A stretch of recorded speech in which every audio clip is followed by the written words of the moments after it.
Selamat pagi pemirsa, apa kabar Anda hari ini? Senang sekali kami dapat menjumpai Anda dalam berita Papua hari ini.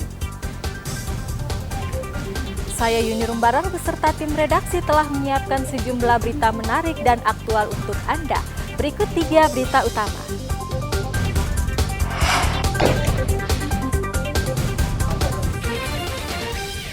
Organisasi Papua Merdeka atau OPM di Kabupaten Intan Jaya kembali berulah membakar gedung sekolah.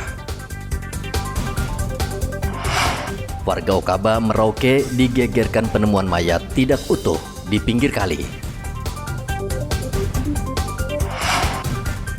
Perbaiki lampu di atap rumah, seorang pria di Merauke tewas tersengat listrik.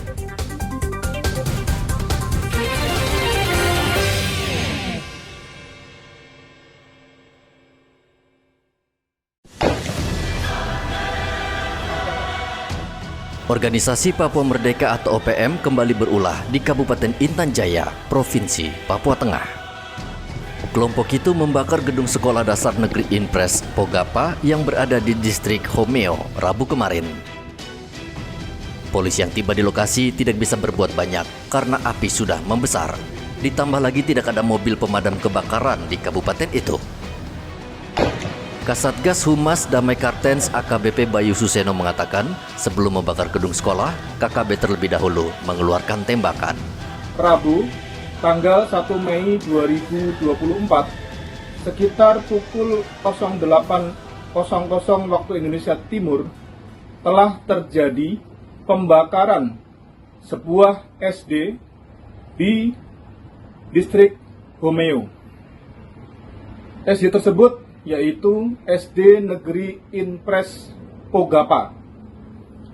Diduga pelakunya merupakan kelompok KKB pimpinan dari Undius Kogoya.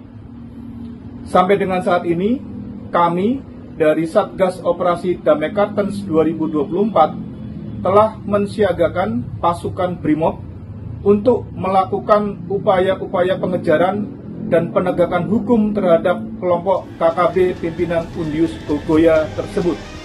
Polisi menduga pelaku adalah KKB kelompok Keniti Pagau dari Kodam 7, pimpinan Undius Kogoya. Polisi masih mengejar pelaku yang melarikan diri ke Gunung Sugapa. Arthur melaporkan dari Intan Jaya, Papua Tengah.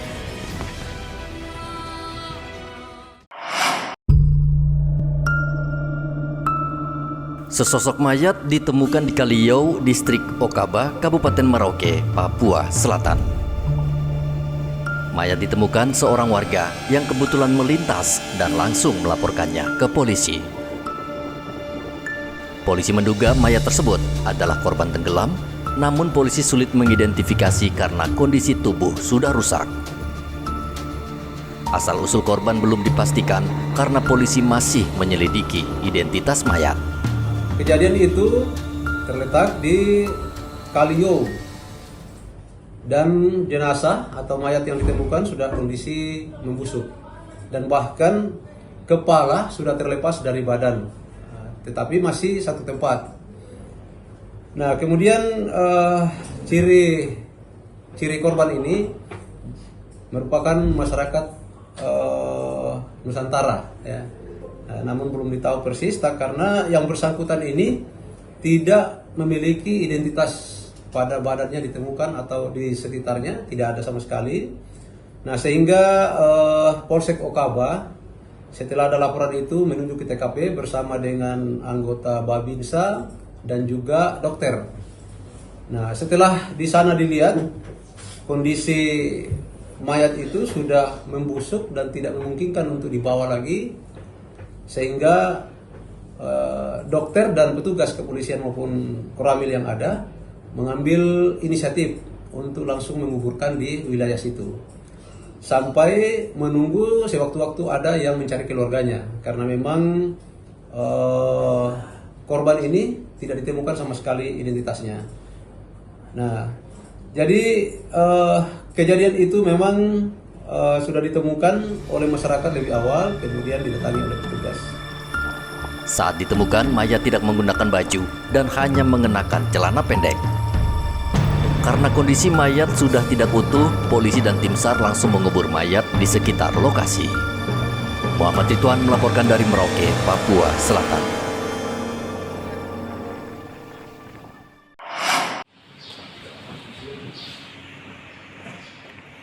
Seorang wanita di Sentani, Kabupaten Jayapura, dikeroyok temannya. Pengeroyokan itu dipicu masalah asmara.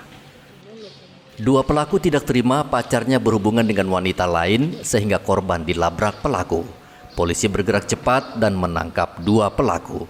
Yang amankan ini adalah beberapa hari yang lalu telah beredarnya video kekerasan anak atau pengeroyokan anak yang di area wilayah hukum kami, yaitu Kabupaten Jayapura, yang sudah viral. Dari hal tersebut kami segera merespon baik ke TKP maupun menyampaikan kepada pihak korban untuk segera membuat laporan dan kita segera tindak lanjuti.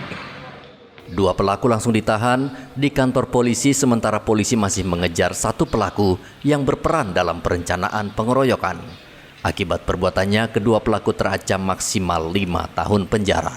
Ari melaporkan dari Kabupaten Jayapura, Papua.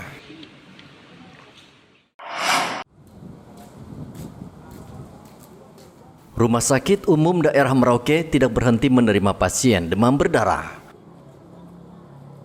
Saat ini ada 50 pasien yang menjalani perawatan dan sebagian besar adalah anak-anak.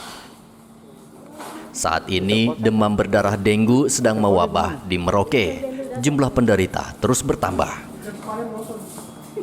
Saat ini pasien menjalani perawatan dengan baik di rumah sakit, namun RSUD Merauke mengalami kesulitan untuk mendapatkan darah karena ketersediaan darah di Palang Merah Merauke kosong. Kondisi ini tentu sangat mengkhawatirkan karena dalam kasus tertentu penderita demam berdarah membutuhkan transfusi darah. Kasus demam berdarah di Kabupaten Merauke, kasus tetap ada. Sejauh ini sekitar 50-an kasus terjadi pada anak-anak dan sekitar 20-an terjadi pada orang dewasa. Ya, puji Tuhan sampai saat ini selama bulan April tidak ada pasien yang meninggal. Semua bisa terlayani dan semua bisa diobati dengan baik. Demikian. Itu sebagian besar dari wilayah mana pasien-pasien itu, Dok? Artinya memang dari Merauke apa memang di distrik lain? Iya, untuk pasien kebanyakan dari Merauke ya, karena rujukan yang kami terima tidak ada dari rumah sakit luar atau dari puskesmas. Kebanyakan pasien-pasien dari dari area sekitar Kota Merauke. Dok, dalam penanganan kira-kira apa hambatan dialami oleh medis di rumah sakit? Mungkin ada kekurangan obat kah, atau apa seperti itu? Biasanya karena pasien-pasien demam berdarah kebanyakan yang terjadi adalah mereka perlu untuk transfusi trombosit. Nah, itu yang memang kadang-kadang menjadi kendala terkait ketersediaan trombosit yang ada di unit transfusi darah atau PMI ataupun di bank darah rumah sakit. Untuk itu, Rumah Sakit Umum Daerah Merauke mengimbau masyarakat mengambil langkah pencegahan dengan menjaga kebersihan lingkungan, karena mengobati biayanya akan lebih mahal dan sangat beresiko tinggi. Muhammad Ridwan melaporkan dari Merauke, Papua Selatan.